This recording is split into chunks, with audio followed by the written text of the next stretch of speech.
बहुत समय पहले एक छोटे से गांव में, जो हरे भरे जंगल के पास बसा था, अम्मा नाम की एक बुजुर्ग महिला रहती थी। अम्मा कमजोर थीं और अकेली एक छोटी सी झोपड़ी में रहती थीं। उनकी सबसे कीमती चीज़ उनकी प्यारी भैंस काली थी। काली कोई साधारण भैंस नहीं थी। उसकी चमकती काली त्वचा और बड़ी बड़ी आंखें मानो अम्मा की हर बात समझती थीं। काली अम्मा की साथी, दूध का स्रोत और उनकी परिवार की तरह थी। अम्मा काली से बहुत प्यार करती थीं। वो उससे बात करती जैसे कोई माँ अपने बच्चे से करती है। हर सुबह अम्मा काली को चरने के लिए पास के मैदानों में ले जाती और शाम को उसका दूध निकालकर मक्खन और दही बनाती, जिन्हें वे गांव के बाजार में बेच देती। इससे जो थोड़ा बहुत पैसा मिलता, वही उनकी जिंदगी का सहारा था। संकट का समय।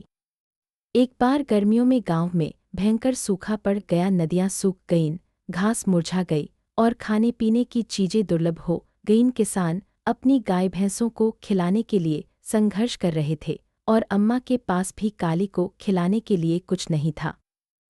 अपनी भूख को नज़रअंदाज करते हुए अम्मा अपने हिस्से का खाना और पानी भी काली के लिए बचाती। एक शाम जब अम्मा अपनी खाट पर बैठकर डूबते सूरज को देख रही थी, काली ने अपना सिर उनके कंधे पर टिका दिया। अम्मा ने उसके सिर को सहलाते हुए कहा, चिंता मत करो काली, हम कोई न कोई रास्ता ढूंढ लेंगे। एक चमत्कारी मुलाकात। अगले दिन अम्मा ने सोचा कि काली को जंगल के और भीतर ले जाया जाए, शायद वहां ताजा घास मिल जाए। वे घंटों चलते रहे, जब तक कि एक छोटे से तालाब के पास नहीं पहुंचे। तालाब के चारों ओर हरी भरी घास थी। यह देखकर अम्मा की खुशी का ठिकाना नहीं रहा। उन्होंने काली को चरने दिया और खुद पेड़ की छाया में आराम करने लगी। अम्मा की आंख लग गई। अचानक एक कोमल आवाज ने उन्हें जगाया, अम्मा, तुम्हारी दया का धन्यवाद। अम्मा ने चौंक कर चारों ओर देखा तो उन्हें सुनहरी वस्त्र पहने एक सुंदर स्त्री दिखाई दी। उसका चेहरा तेजस्वी था और वह पूरी जगह को रोशनी से भर रही थी। तुम कौन हो? अम्मा ने डरते हुए पूछा।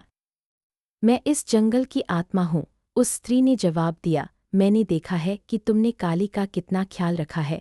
अपनी मुश्किलों के बावजूद तुम्हारी करुणा ने मुझे छू लिया है। तुम्हारे इस प्रेम के बदले मैं तुम्हें और काली को समृद्धि का वरदान देती हूँ।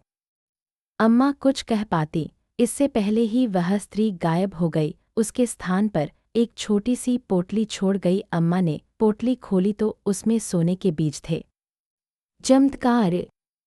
अम्मा ने उन बीजों को अपनी झोपड़ी के पास बो दिया। कुछ ही दिनों में वहाँ एक हरा भरा बगीचा उग आया। काली के लिए मीठी घास, अम्मा के लिए फल और सब्जियाँ, और एक साफ पानी की धारा। सब कुछ वहाँ था। अम्मा और काली खुशहाल जीवन जीने लगे। उनका बगीचा गांव के लिए प्रेरणा बन गया। गांव के लोग वहां आकर बगीचे की सुंदरता देखते और अम्मा से आशीर्वाद मांगते। अम्मा हमेशा कहती, यह सब काली के प्रेम का फल है।